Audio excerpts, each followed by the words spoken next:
À la fin de la saison 1, Isagi et sa bande se font humilier par le top mondial. Normal, ils n'ont pas encore le niveau. Ils se mettent à apprendre la langue anglaise car très importante s'ils souhaitent jouer à l'étranger plus tard. Mais avant de viser le niveau pro, faudrait déjà être sorti du Blue Look et par la grande porte. Étant donné que la petite est toujours ouverte, la troisième sélection se doit d'éliminer les plus faibles. À ce niveau, il ne reste plus que 35 joueurs subdivisés en 7 équipes. Isagi et ses coéquipiers sont favoris. On se demande qui dans cette salle peut les effrayer à moins que les épreuves suivantes se feront individuellement ou qu'il y ait remaniement. On va le découvrir dans quelques secondes. Tout le monde arrive sauf une personne, Shido Ryusei. C'est le dernier à arriver sur les lieux. Vu comment il se comporte, arrogance couplée à la condescendance, il laisse penser qu'il est extrêmement fort par rapport au rang qui lui est attribué. Et c'est le cas. Si Kunigami n'est pas présent dans cette salle, c'est parce qu'il a envoyé visiter la petite porte. Le projet Blue Look menacé de suspension. Sorti de là par la grande porte, seuls 11 parmi les 35 auront ce plaisir. Quand on sait que cette première sortie déterminera le sort du projet, on comprend qu'il ne s'agira aucunement d'une partie des plaisirs. Soit ça passe, soit ça casse. Et pour cela, 11 talents bruts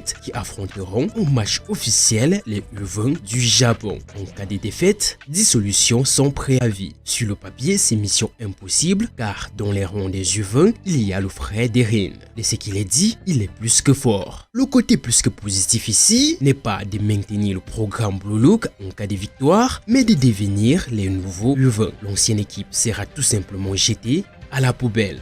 Vous comprenez que tout le monde, lors de cette rencontre, jouera sa place et donc, forcé de tout donner. Pour avoir les 11 dignes de représenter le Blue Look, les concurrents sont divisés comme suit. Il y a ceux que j'appelle les généraux. Ils sont au nombre de 6 et sont considérés comme les plus forts après les 2 précédentes sélections. En tête de liste, on a Rin.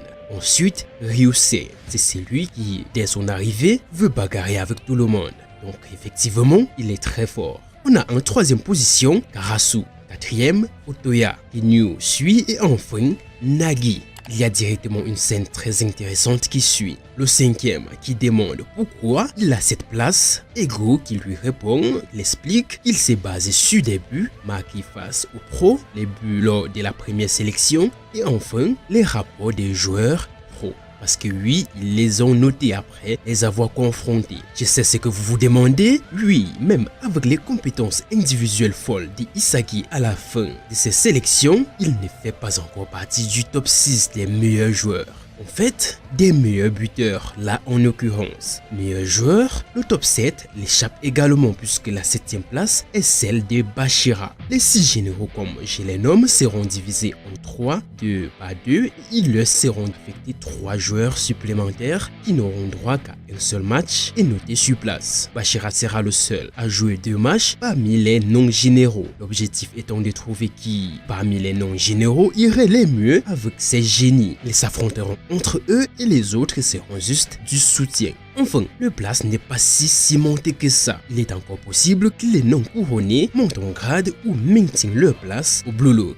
Suffirait de prouver dans un unique match, sinon la petite porte. Les généraux seront interchangés pour tester les meilleures combinaisons, reste plus qu'à passer aux choses sérieuses. À ce niveau de la compétition, je pense qu'Isagi a sa place parmi les généraux, mais rappelez-vous, le début n'a pas été facile pour lui. Il n'aura qu'à prouver cela quand il sera son tour de jouer et prendre peut-être la place d'un généraux. Sauf qu'on ne sait rien d'eux à part Rin et Nagi. Le 5e qui pense être plus fort que le premier, on dit long sur la confiance de tout un chacun parmi ces 6 sélectionnés. Avant de passer à la confrontation, chaque joueur doit choisir avec quel groupe il veut jouer. Suite à quoi, un tirage au sort sera fait. Tout le monde réfléchit car c'est très déterminant pour la suite. Choisir un groupe ayant un joueur avec qui j'ai déjà joué auparavant ou choisir n'importe lequel, mais pour faire ça, faudrait avoir pleinement confiance en ses capacités et ne rien envier aux autres. Et ça, sur le papier, personne n'est plus complet que les généraux. Une fois de plus, c'est sur le papier. Sur le terrain, les choses peuvent changer. Ego d'ailleurs les prévient de cela. Dans la foule, beaucoup se découragent et d'autres sont confiants. L'heure est enfin venue. Qui sera avec qui et qui se fera virer le premier? 12 joueurs ont choisi l'équipe A évidemment. C'est les favoris. Bachira et Isagi ont également fait ce choix. Ils ont tous les deux joué avec Rin.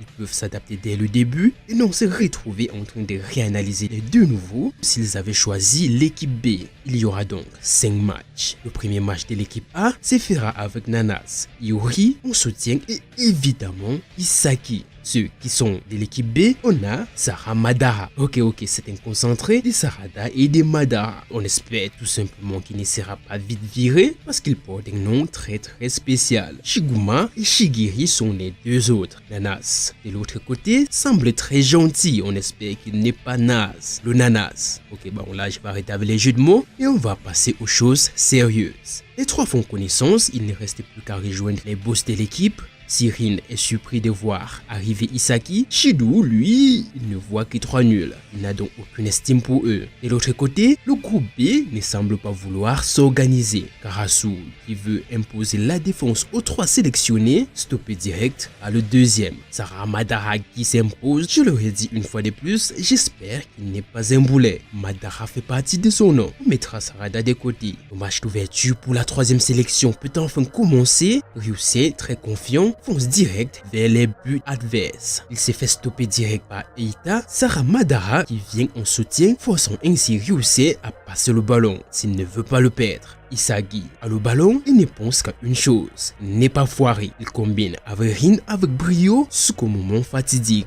Il pense faire la passe décisive et là, Shigiri qui sort de nulle part et stoppe cette passe qu'il nomme des prévisibles. Il dégage le ballon qui ne sort pas et Ryusei est déjà à sa poursuite. Isagi tente de se démarquer et là, Ryusei brosse le ballon sans se retourner. Et c'est un but. Si Nagi nous faisait des amortis de folie, voici le maître des tirs. Tout le monde est choqué, sauf une certaine personne quand même. Je dirais même 2. Il n'a fait que analyser et pour lui, c'est ok. Il pense avoir cerné l'adversaire. Pour rappel, Karasu, c'est le numéro 3 des généraux. Pas étonnant qu'il ne soit pas impressionné. Mais va-t-il pouvoir riposter en concrétisant l'offensive? Il est d'ailleurs celui qui a le ballon à la reprise. Il tend un piège à Isagi et ce dernier tombe direct dedans. Conclusion, Isagi s'est fait traiter des maillons faibles de l'équipe. Ryusei en face, Isagi en arrière, ça sent la prise à 2. C'est effectivement ce qu'ils font. Ils ne passent pas le ballon, au contraire,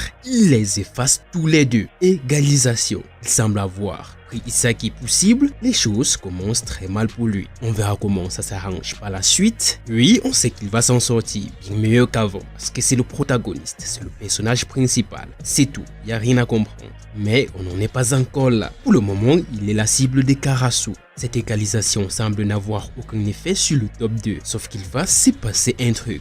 Quand Karasu dit qu'il a fini d'analyser l'adversaire, c'est qu'il a fini d'analyser. C'est sa spécialité. Il prend spécialement Isagi et le gère comme jamais. Pendant qu'Isagi est émerveillé par le joueur, un petit Zolo, tentant de s'échapper, il s'est fait prendre par 3 joueurs cette fois-ci. Il y a un des généraux qui n'a encore rien montré et c'est le moment de le faire. Il est rapide comme l'éclair, même Rin n'a pas compris ce qui s'est passé. Il avait déjà reçu la passe de son coéquipier. Vous vous en doutez, c'est un but. Il passe devant le ninja et le tueur à gage. Voilà comment Ryusei les nomme. Ça l'excite encore plus. Personne n'a a priori le moral bas, sauf peut-être Isagi. On l'utilise déjà un peu trop. Lors de la relance, Rin ne pense même plus à ce dernier. Il n'est pas dupe. Il a très bien compris que Karasu n'en ferait qu'une bouchée. Le ballon avance jusqu'à l'autre côté, mais les portes semblent toutes fermées. Ryusei voulant se démarquer, ouvre la brèche et Rin l'utilise pour égaliser. Le match est serré mais pas pour longtemps. Isagi cherchant comment se démarquer parmi de tels talents, le constat est clair.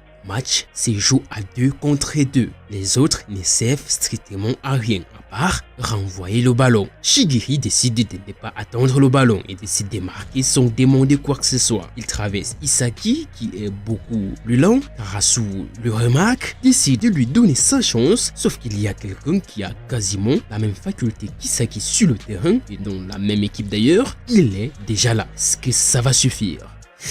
pas avec un ninja au stade. Shigiri sait que le ninja sera là et renvoie le ballon avant de se le faire piquer. Bien placé face au goal, c'est un but. Suite à ça, son potentiel est remarqué par les autres, il s'est fait même féliciter et c'est comme ça qu'il est accepté dans le groupe. Qu'en est-il de l'autre Isara Madara? Ils sont toujours invisibles jusqu'à présent. Rin n'a toujours pas l'intention de jouer avec Isagi, à ce qu'il paraît, et pendant ce temps, Iori est devenu le joueur soutien de ce dernier. Isagi essayant tant bien que mal de mieux se positionner, d'être même invisible, mais ça ne marche pas. Iori place un très bon ballon qui devrait normalement finir dans les goals, mais les deux meilleurs joueurs de la même équipe se disputent le ballon. Du coup, récupération, contre-attaque, 4-2. Ça ne pardonne pas. On a là deux personnalités complètement différentes. Un Rin qui analyse toujours le terrain avant de faire quoi que ce soit. Et Ryusei qui joue comme un gars du quartier. Dès qu'il détecte une action qui sent le but, c'est pour lui, il n'y a rien à faire. Du coup, ça se dispute. Dans ces cas, c'est très grave. Si les deux meilleurs n'arrivent même pas à se coordonner, le match ne peut rien donner. Une longue analyse d'Isagi s'ensuit. Il se demande si deux joueurs aussi différents peuvent coexister au sein d'une même équipe. Il n'a pas tort. Ils se sont entrés dedans sans voir l'autre. Prédiction, instinct, mais ils ont oublié une des choses plus que primordiales dans le foot, la prise d'information. On avance par l'aveugle, même son ballon entre les pieds. Isagi décide d'être désormais le pont entre les deux. Il y a quand même un petit problème, un seul but et le match est plié pour l'équipe B. Comment vont-ils faire? Quelle stratégie va adopter l'équipe A pour renverser la situation, ou plutôt comment Isagi va faire pour enfin servir à quelque chose dans ce match? Parce que depuis le début, il n'a réussi à quasiment rien faire car Karasu a su le bloquer. C'est son histoire, on verra comment il y arrivera dans la prochaine vidéo. Je me ferai un malin plaisir de sortir cela très vite. Vous n'avez même pas besoin de demander, il vous suffit de répondre présent et je la sors le plus tôt possible. Allez, à tout pour cette suite, c'était The Cap.